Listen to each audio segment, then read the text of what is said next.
하나님께서 우리들에게 들려주시는 말씀은 누가복음 2장 36절에서 38절의 말씀을 보도록 하겠습니다. 신약성경 91면에 있습니다. 누가복음 2장 36절에서 38절 말씀, 이 말씀을 봉독할 때 우리 모두 살아계신 하나님의 음성으로 들을 수 있기를 원합니다. 이것은 하나님의 말씀입니다. 또 아셀지파 바누엘의 딸 안나라 하는 선지자가 있어 나이가 매우 많았더라. 그가 결혼한 후 7해 동안 남편과 함께 살다가 가부가 되고 84세가 되었더라. 이 사람이 성전을 떠나지 아니하고 주야로 금식하며 기도함으로 섬기더니 마침 이때에 나와서 하느님께 감사하고 예루살렘의 속량을 바라는 모든 사람에게 그에 대하여 말하니라. 아멘.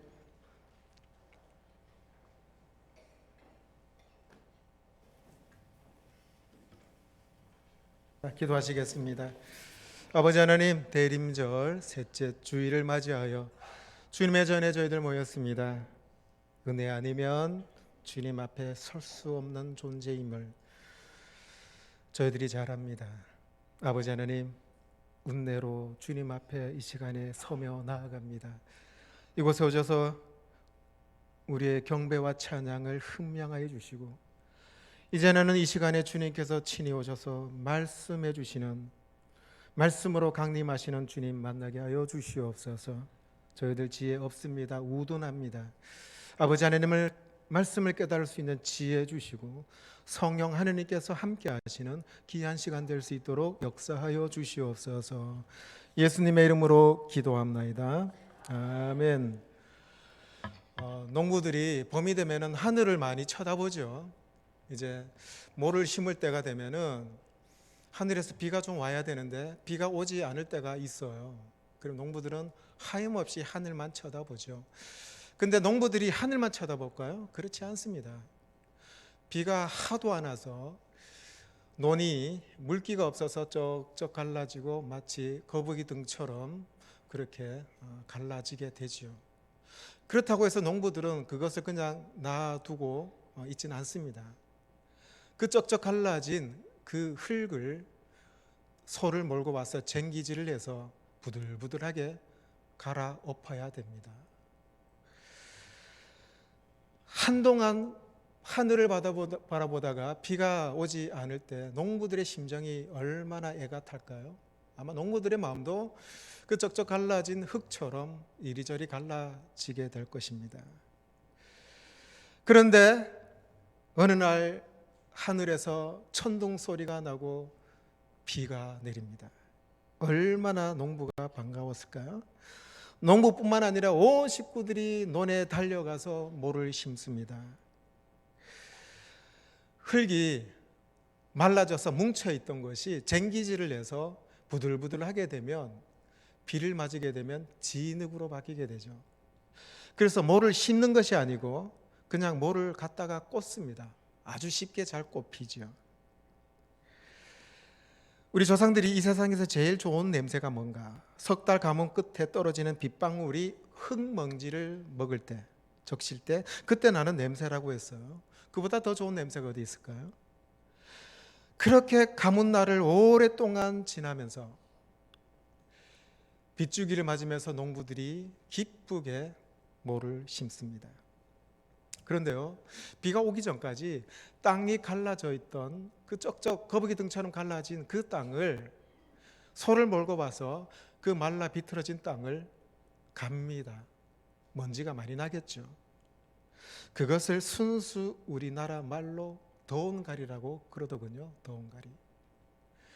그러니까 넉넉히 하늘만 쳐다보는 것이 아니고 언젠가는 비가 내릴 텐데 그 비가 논에 골고루 그 비가 흡수가 잘 되도록 그 마른 땅을 가는 것을 더운가리라고 그래요. 여러분, 우리가 신앙생활 해나갈 때 지독히 영적 가뭄을 경험할 때가 있어요. 그럴 때마다 하늘만 쳐다보죠. 농부처럼. 내가 정말 하나님 믿는 것인가? 하나님께서 나를 떠나지 아니하셨는가? 신앙의 회의가 들 때가 있어요. 그럴 때 우리에게 필요한 게 뭡니까? 믿음의 도움갈이 아니에요? 언젠가는 하느님께서 내 신앙의 그 가뭄에 단비를 내려주실 것이다. 그것을 기억하면서 믿음의 자리, 거룩한 자리, 신앙의 자리를 떠나지 않으면서 하나님의 은혜의 빗줄기를 기다리며 순수히 신앙생활 지켜나가는 자가 하나님께서 기뻐하는 자가 아닌가 싶습니다. 오늘 본문에요, 84년 동안에 성전을 떠나지 아니하고 하나님을 간절히 찾다가 드디어 영적 소나기를 만난 사람이 있습니다. 인류의 구세주이신 예수님을 만난 여인이 등장해요. 영적 물주기를 흠뻑 맞고 하나님께 감사와 감격으로 찬양을 하는 여인이 나옵니다. 바로 안나라는 여인이에요. 오늘 대림절 셋째 주를 맞이해서 이 안나의 기다림을 통해서 하나님께서 우리들에게 들려주시는 음성이 무엇인지 살펴보기를 원합니다. 오늘 본문에 안나가 어떤 여인인지 36절에서 37절에 나와요. 또 아셀지파 바누엘의 딸 안나라 하는 선지자가 있어 나이가 매우 많았더라. 그가 결혼한 후 7해 동안 남편과 함께 살다가 가부가 되고 84세가 되었더라. 이 사람이 성전을 떠나지 아니하고 주야로 금식하며 기도함으로 섬기더니, 이 두 절의 말씀에서 이 안나가 어떤 여인인지 4가지 정보를 찾을 수가 있겠어요. 첫째는 안나는 아셀지파 바누엘의 딸이다라는 거예요. 아셀, 우리나라 말로 기쁨이에요. 야곱의 12아들이 있는데 8번째 아들 이름이 아셀. 그래서 아셀지파가 있는데 이 아셀은 아셀지파의 선조가 되죠. 바누엘이란 말은 헬라어로 발음은 파누엘이에요. 히브리 말로는 푸니엘, 우리가 잘 아는 푸니엘입니다. 하나님의 얼굴이란 뜻이죠. 야곱이 약복과 강변에서 하나님을 대면하고도 생명이 보존되었죠. 그래서 내가 이곳에서 하나님을 대면하여 살았구나. 그래서 브니엘, 하나님의 이름이라고 그것을 지었습니다. 안나가 아셀지파의 여인이었고 부친의 이름이 바누엘, 브니엘, 하나님의 얼굴. 그만큼 안나는 신앙의 가정에서 태어난 여인이라는 것을 알려주고 있습니다. 두 번째, 이 여인은요, 여선지자라고 해요. 성경에 여선지자로 불린 사람은 몇 명 없습니다. 7명밖에 없어요. 모세의 누이가 미리암이죠. 그도 선지자였습니다. 사다 중에 여사사가 있었죠. 드보라, 훌다. 사도행전에 등장하는 이 전도자 빌립에게도 4명의 딸이 있는데 이 4명의 딸들도 선지자라고 성경은 기록하고 있어요. 오늘 나오는 이 안나도 선지자, 하나님으로부터 받은 계시의 말씀을 사람들에게 전하는 자가 선지자죠. 안나는 선지자 역할을 하던 믿음의 여인이었습니다. 세 번째 안나가 누구인가? 그는 나이가 매우 많은 가부였더라.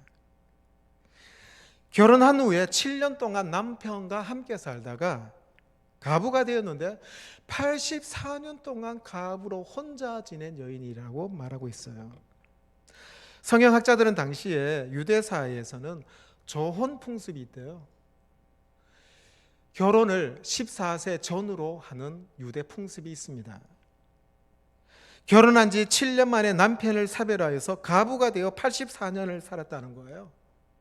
그러니까 오늘 이 안나가 예수님을 만났을 때 그의 나이가 성경학자들은 약 104세 정도 되지 않았을까 추측을 합니다. 그렇죠. 14세 정도 결혼을 했고 7년 동안 남편과 살다가 가부가 된 지 84년이 지났으니까 104세, 105세 정도 되었을 거예요. 자, 네 번째, 이 안나라는 여인은요 84년 동안 가부로 살면서 성전을 떠나지 아니하고 주야로 금식하고 기도함으로 섬겼다, 이렇게 말씀하고 있습니다. 안나가 대단한 것은 이 대목이에요. 그가 정통적인 믿음의 가정에 태어났고 여자 선지자였고 나이가 105세나 되었다는 것은 별로 중요하지 않습니다. 그보다 더 중요한 게 뭐냐? 정말 귀한 것은 그녀가 84년 동안 창갑으로 수절하면서 성전을 떠나지 아니하고 주야로 금식하고 기도하며 섬겼다라는 사실이에요.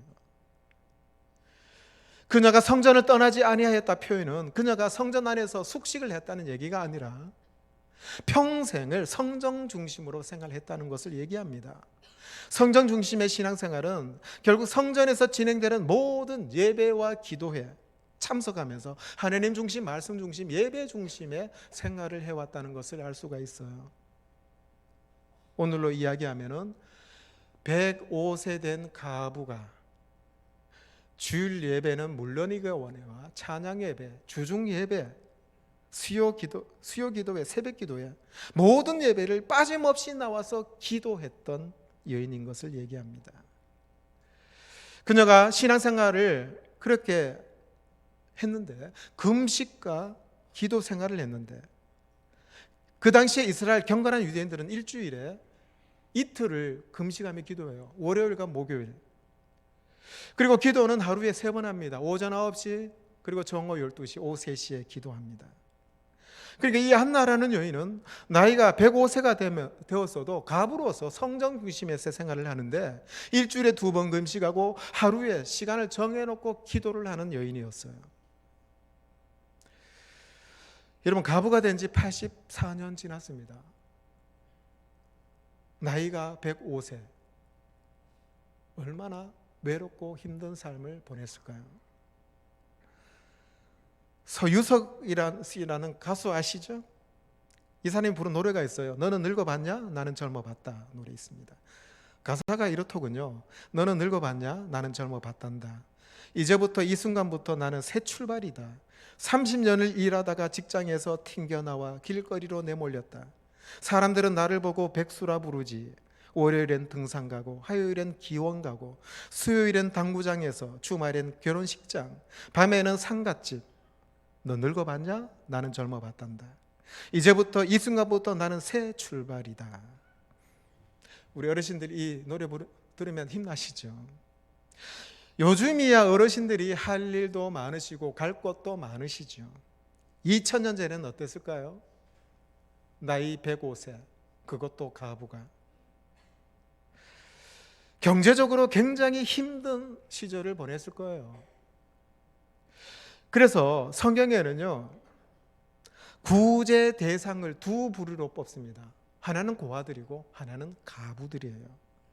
그만큼 경제력이 없다는 거죠. 105세가 되었으니까 그를 부양해 줄 가족들이 있었겠어요?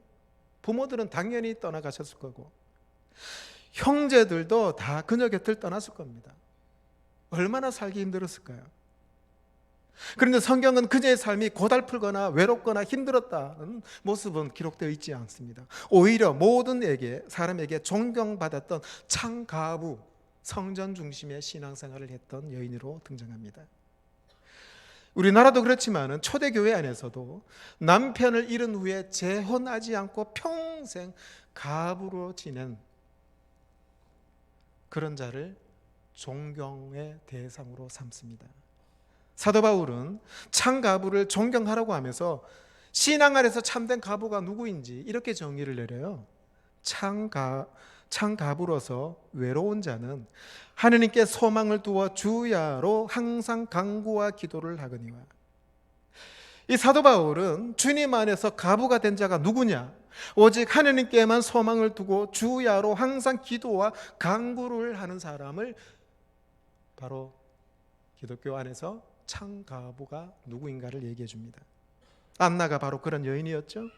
그녀는 오직 하느님께만 소망을 두고 성전 안에서 밤낮으로 나라와 민족을 위해서 중보기도하였고 또 당시 모든 경건한 유대인들처럼 예수 그리스도 구세주 메시아가 오심을 간절히 소망하며 기도했어요. 10년, 20년, 30년도 아니에요. 84년 동안. 여러분, 어느 교회나 은퇴하신 권사님, 은퇴하신 집사님들, 이분들이 예배 때마다 앞자리에 앉고 새벽 예배 수요 기도에 빠지지 않는 분들이 그런 분들이시죠.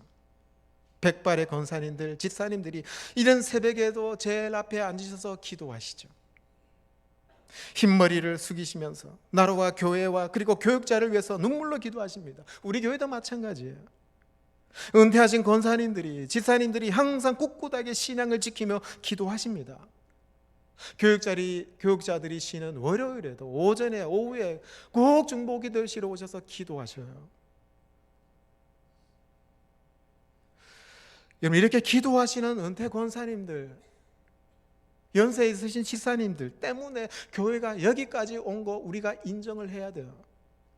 이들의 수고와 노고를 통해서 교회가 되고 이들을 알아주고 감사해야 됩니다. 물론 상급은 하늘에서 받지만은 이들의 헌신과 기도가 교회를 세워나가요. 제가 아는 나이 많은 노 권사님 한 분이 계십니다. 이분은요 30년 동안 다른 거 하지 아니하십니다. 30년 동안 오직 하나 일을 해요. 바로 강대상 앞에 물을 떠놓는 일을 하십니다. 설교하시는 목사님을 위해서 물을 준비할 때마다 기도해요. 새벽 기도에 물 떠놓습니다. 주일 예배 때마다 떠놓아요. 30년 동안 한 번도 물 떠놓는 일을 잊어버리지 않으셨습니다. 그런데 이 권사님이 신방을 잘 받지 않으셨어요. 그래서 제가 간절히 간청을 해서 거의 쳐들어가다시피 그 권사님 집에 갔습니다. 집이 매우 누추했어요. 겨울에 갔는데 난방을 하지 않고 추운 겨울에 두꺼운 이불 덮고 주무시더군요. 자녀들이 있긴 있는데 멀리 있어서 형편과 처지를 살펴볼 수 없는 거예요. 근데 방 구석에 보니까 약이 수북이 소쿠리에 담겨져 있어요. 권사님은 그 약 기운으로 교회에 오셨습니다. 그러시면서 매일 교회 오셔서 교회를 위해서, 교육자들을 위해서 기도하시고 사명을 감당하셨어요. 그런데 참 안타까운 거는 그렇게 가난하신데 교회는 그 권사님에 대해서 아무런 것을 해드리지 못했습니다. 그 권사님이 안나와 같은 분 아닙니까? 30년 동안 물 떠놓는 일을 사명으로 알고 감당하시는 그 권사님, 자기 몸이 아프면서도 약을 한 움큼씩 털어넣으시면서 교회 생활, 예배 생활을 빼먹지 아니하시는 그 권사님, 우리 교회도 안나와 같은 분이 계셔요. 주님의 몸된 교회를 위해서 주야로 금식하고 기도하는 권사님들이 계시기 때문에, 집사님들이 계시기 때문에 우리 교회가 이렇게 성장하고 여기까지 온 거 우리가 인정해주고 감사할 줄 알아야 됩니다. 그렇게 기도하고 계시는 은퇴 권사님, 은퇴 집사님들에게 주님의 위로와 크신 은혜가 있기를 주의 이름으로 축복합니다. 안나가 그렇게 오랜 세월을 지치지 않고 성전에서 금식 기도하고 기도하면서 그렇게 신앙을 지켜나가고 메시아 예수님을 84년 동안 만날 수 있었던 비결이 무엇일까요? 아까 농부가 비가 내리지 않더라도 마음은 아프지만은 밭에 가서 마른 땅을 가는 것처럼 이 안나도 그렇게 했다는 거예요. 84년 그 오랜 기간 동안에 메시아를 만나지 못하고 나라와 민족은 어려움에 처해지고 자기는 나이가 많아서 점점 어려운 시간을 보내면서도 마른 땅을 가는 것을 게을리하지 않았죠. 오늘 본문 38절에 말씀합니다. 마침 이때에 나와서 하느님께 감사하고 예루살렘의 속량을 바라는 모든 사람에게 그에 대하여 말하니라. 여기 보시오. 마침 이때에. 이게 무슨 말씀입니까? 시므온이 아기 예수님을 품에 안고 천지에 대해 주제여 감사합니다. 이제 내가 메시아를 품에 안고 이제는 나는 죽어도 여한이 없습니다 라고 기도하는 그 순간에 안나가 시몬의 품에 있는 아기 예수님을 보는 그 순간을 얘기하는 거예요. 예루살렘의 속량을 바라는 모든 사람이라는 표현이 거기에 있는데요, 이 안나는 예루살렘의 속량, 이스라엘 백성들의 죄값을 대신 치러 주실 메시아가 저기 시몬의 품에 있구나, 그걸 보고 감격스러워하고 있습니다. 이스라엘은 700년 동안의 타민족의 침략과 압제 가운데 신음하고 있었어요. 모든 압제와 억압에서 해방시켜줄 메시아를 갈망하고 있었습니다. 구약의 여러 군데에서 메시아가 오실 것을 예언했어요. 주전 700년에 이사야가 예언합니다. 보라, 처녀가 잉태하여 아들을 낳을 것인데 그 이름을 임마누엘이라 할 것이다. 미가라는 선지자가요, 그 메시아가 어디서 날 건가? 베들레헴 유다 땅에 날 것이다. 베들레헴 에브라다야, 너는 유다 족속 중에 작을지라도 이스라엘 다스리는 자가 내게로 나올 것이라. 그 이후에 말라기라는 선지자가 나와서 하나님의 말씀을 전합니다. 그런데 말라기 선지자가 나온 이후에 400년 동안 신구약 암흑기가 지나가게 돼요.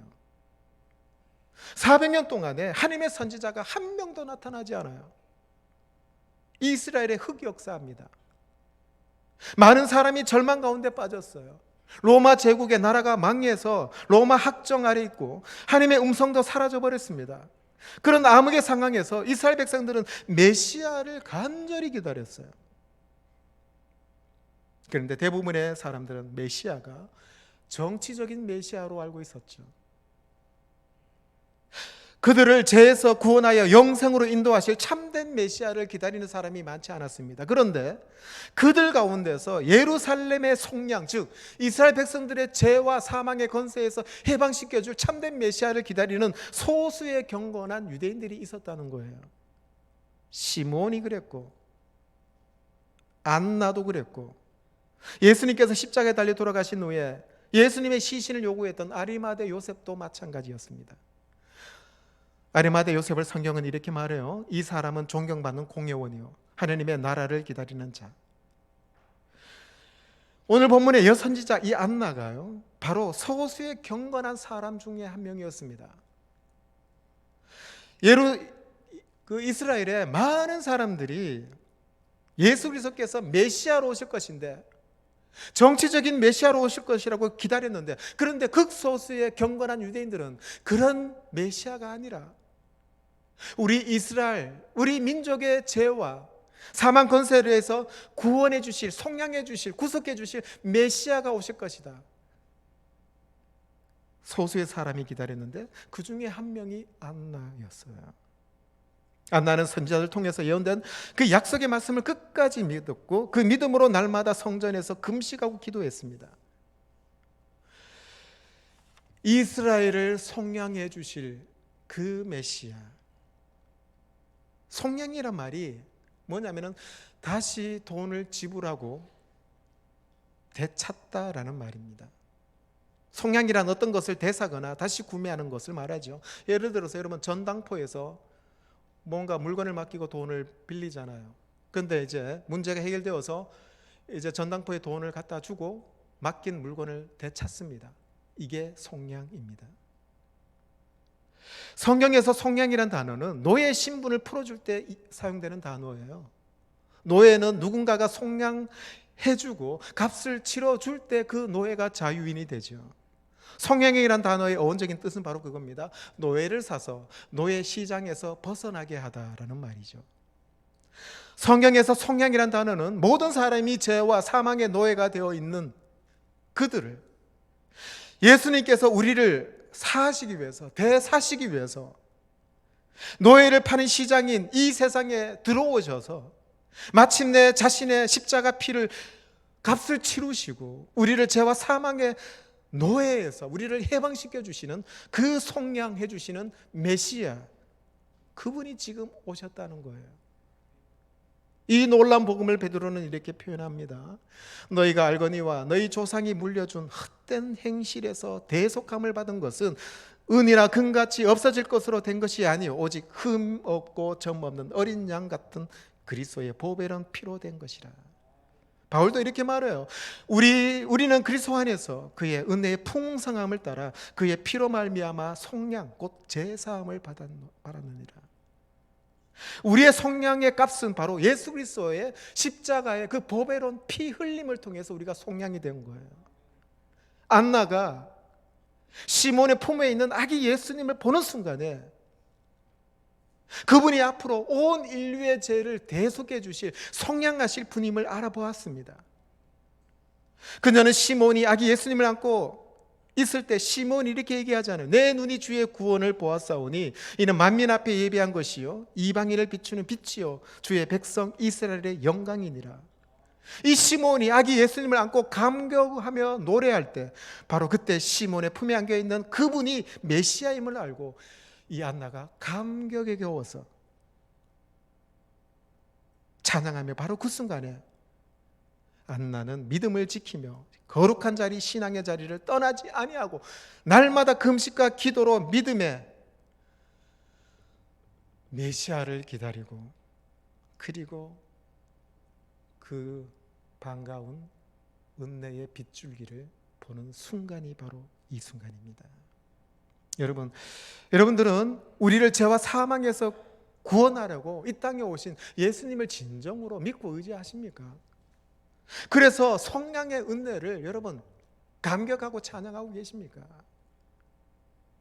1928년 뉴욕에요, 플리머스라는 교회가 있어요. 이 교회에 있었던 이야기입니다. 주일에 이제 예배를 끝내고 이제 목사님이 내려오려고 하는데 한 흑인 여성이, 나이 많은 여성이 갑자기 목사님에게 요청을 합니다. 목사님, 제가 성도들에게 처음이자 마지막으로 간증을 좀 하고 싶습니다. 부탁드립니다. 그랬어요.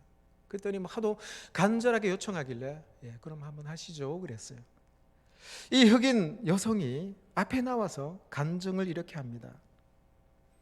지금부터 68년 전 1860년에 저는 이 플리머스 교회 앞마당, 그때는 그 앞마당이 노예 시장이었죠. 저는 노예 시장에 식구들과 끌려왔습니다. 경매가 이루어지고 저희 아버지는 미국 남부에 팔려갔고 저희 어머니도 어디로 팔려갔는지 모르겠습니다.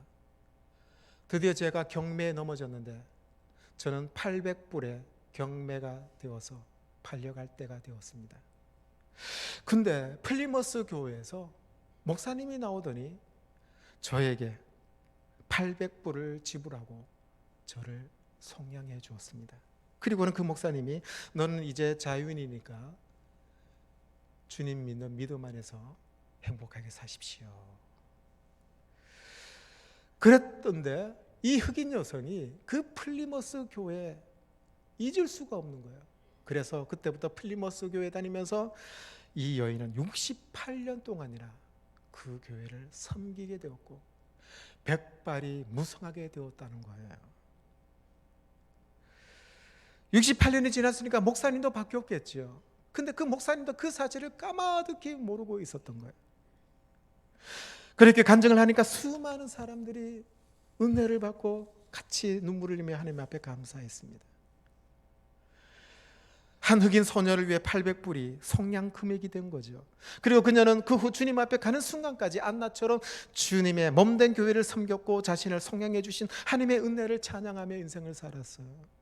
성도 여러분, 우리가 무엇으로 속량받았어요? 흑인 노예는 800불에 속량받아 자유를 얻은 건데 우리는 거기에 비하면 하느님의 독생자 아들 예수 그리스도를 통해서 속량받았잖아요.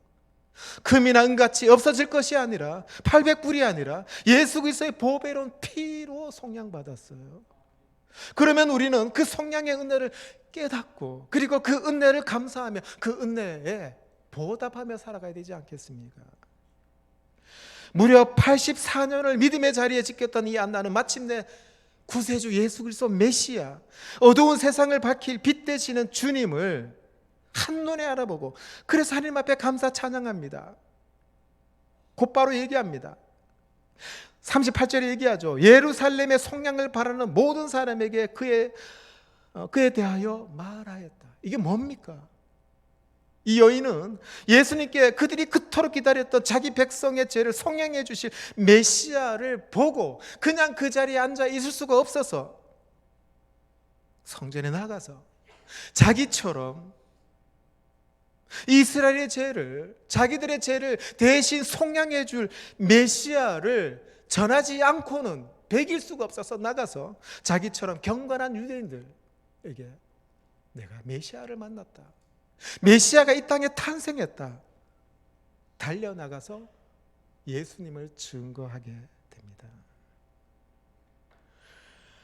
여러분 한번 생각해 보세요. 84년의 인생을 기다려왔던 삶입니다. 84년 평생을 기다리고 기다리던 그분을 만났다고 생각해 보십시오. 얼마나 반갑겠습니까?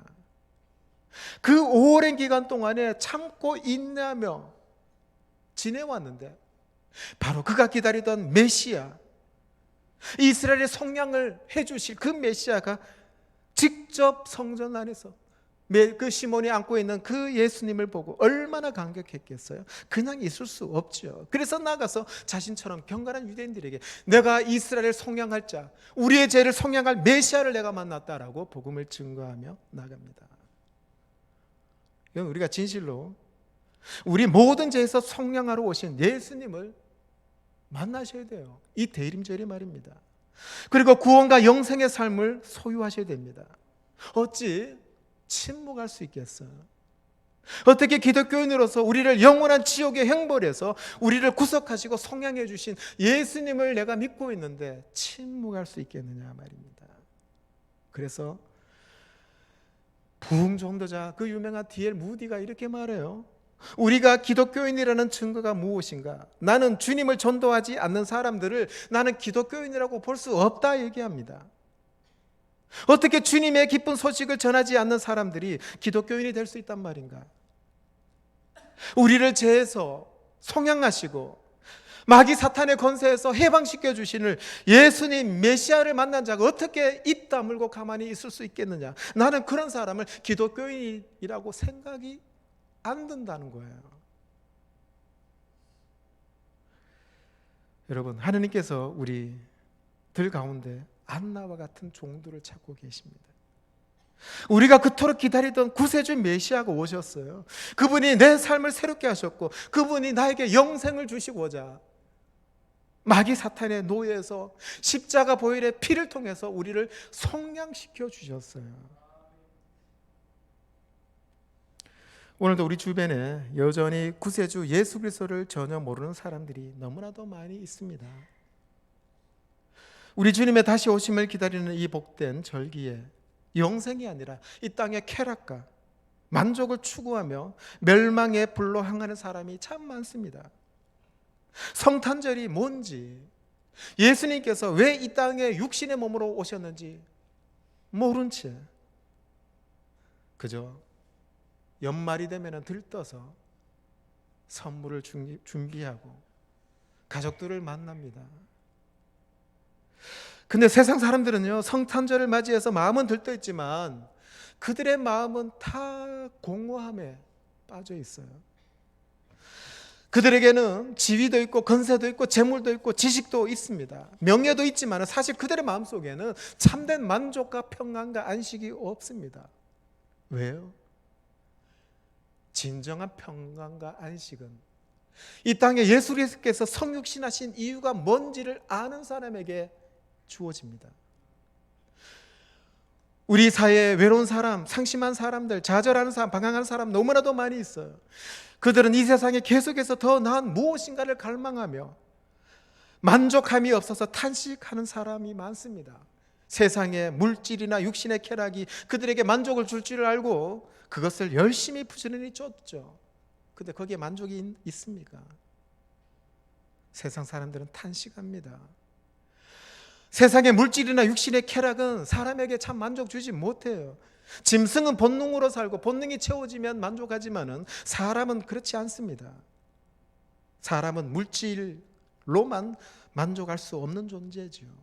얻으면 얻을수록, 누리면 누릴수록 더욱 영적으로 목말라합니다. 우리의 몸이 마실 물이 없으면 살 수 없듯이 우리의 영혼은 하나님 없이 참 만족을 누릴 수가 없습니다. 하나님만이 우리 영혼의 갈급함을 채워주시는 분이시죠. 영혼의 만족을 채워주지 못하는 세상적인 그것들의 번성은 오히려 고통만 더해줄 뿐입니다. 어거스틴이 이렇게 말해요. 오 주님, 내가 당신 안에서 안식할 때까지 내 영혼에 진정한 안식이 없습니다. 우리 심령에 뻥 뚫린 그 무엇으로도 채울 수 없는 그런 구덩이가 있습니다. 그 구덩이 무엇으로 채울 수 있을까요? 이 땅에 성육신하신 예수 그리스도, 그분의 십자가 보혈의 피로 말미암아 구속함을 받은 사람들만이 참된 안식과 평강을 누릴 수가 있습니다. 그러므로 나를 모든 죄와 사망에서 구원하시려고 십자가에서 물과 피를 다 흘리시고 나의 죄값을 다 치러주신, 그래서 나를 성령해 주신 예수님을 진정으로 만난 자는 가만히 있을 수 없겠죠. 안나처럼 목말라 헤매고 방황하는 사람들에게 찾아가서 내가 진정한 메시아를 만났습니다, 전하는 사람이 됩니다. 지금까지 지구상에 살다가 죽은 사람이 600억 명이라 그래요. 그렇다면 여자만 300억 명이 되겠죠.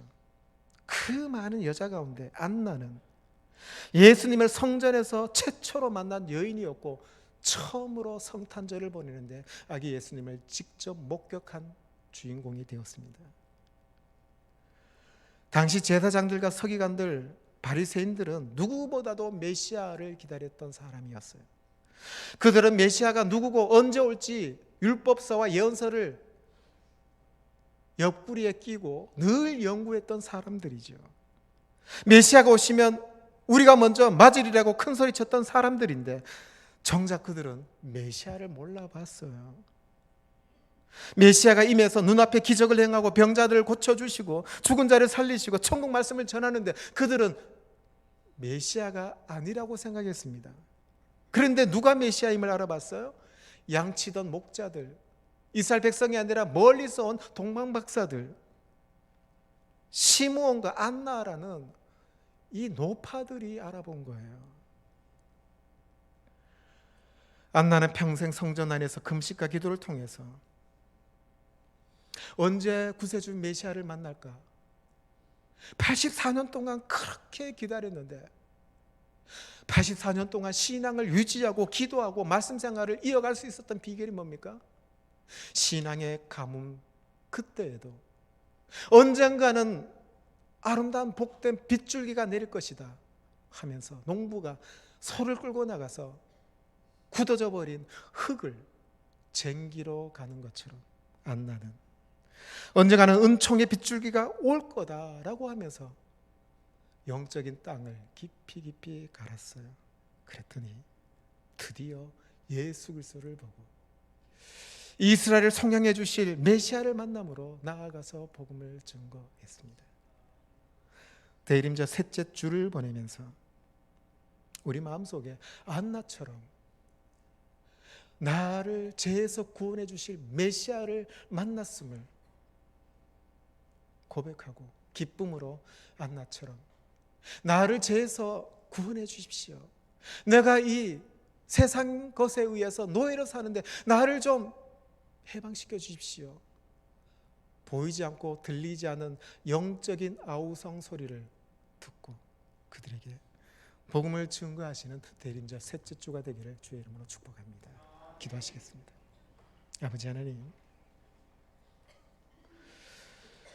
84년 동안에 가물어서 그 긴긴 세월 동안에 메시아를 기다리며 주의 성전을 떠나지 아니하고 기도하며 예배 생활을 했던 그에게 하나님께서는 긍휼히 여겨 주셔서 아기 예수님을 보게 해 주셨고